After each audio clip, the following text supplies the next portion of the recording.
Well, it is the end of Astral Travel weekend.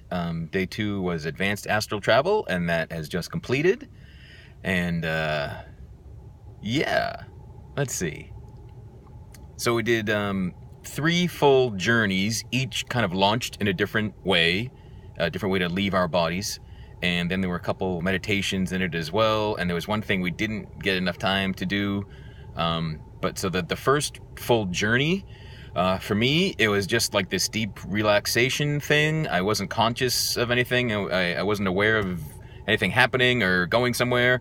So I was kind of bummed. I wasn't asleep. I just wasn't conscious of any weirdness, I guess.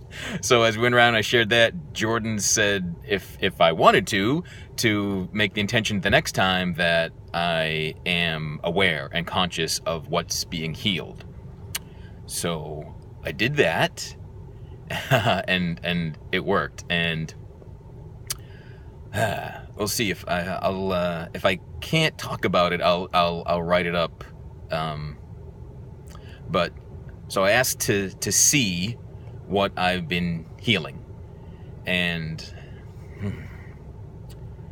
the first thing that I saw was my grandfather killing himself. And then I saw his mom shoot herself. And I just witnessed it in both cases. And then I just hugged them.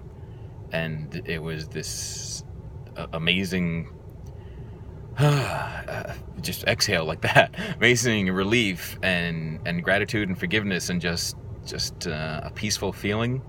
And then I was like in this hall of all my ancestors. And saw that they were people that I had never known. There was like a great uncle who hung himself, and there were other hangings and other shootings and all these freaking people that killed themselves in my ancestral lineage. And I was like, what the fuck? Why are so many people doing this? And it was kind of funny like that. There was like relief and humor, and I, yeah, the cards were stacked against you, man, and but you're the one to like end this, and we have a lot of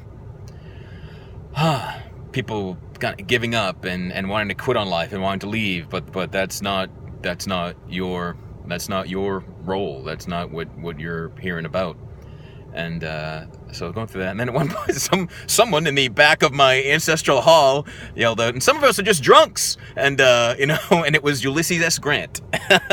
And then all the alcoholics in my lineage raised their hands, and all the addicts, and so even people that didn't attempt suicide, were avoiding life and avoiding feeling what it was like to truly be alive and choices they had made and stuff. So, and then I also realized a lot of it was mostly the women talking and speaking up and explaining things to me.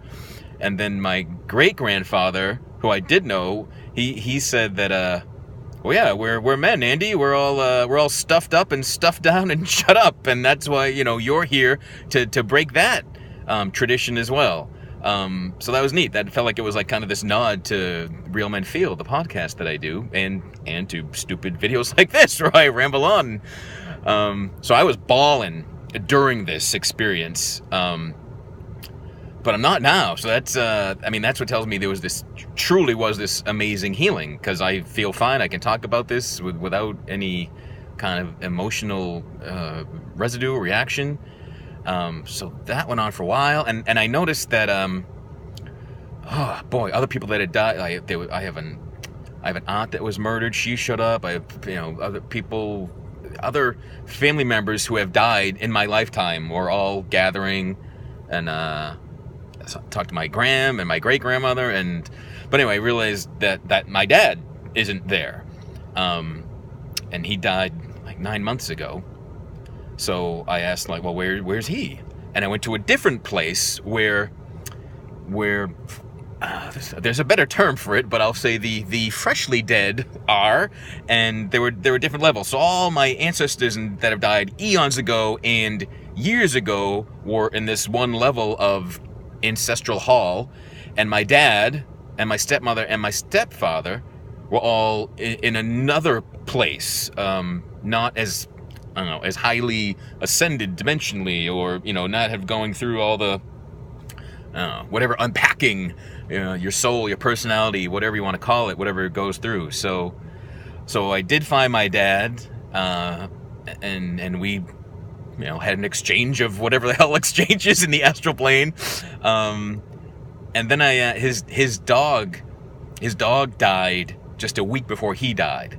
And I asked if he had found him. And then the dog comes running out, and his other dog comes running out, and my dog, Homer, from 5 years ago, who passed away, comes running out. And so I'm just in and then Midas and Pal and every dog I've ever had. So I was just I was in puppy heaven, and it was fantastic. And this is a journey I didn't want to end. It was the highlight of the day for sure. But just super powerful, really cool, and glad I did it. Anyway, I'll write up more as I remember more, but astral travel, it's the bomb. And you're always doing it. We all asked, every daydream, every dream you have, it's you going to the astral plane. And this technique, learning to do it, is just deciding to do it, and to do it for healing, to focus on specific things. So there you go. All right, be good to yourself. Bye.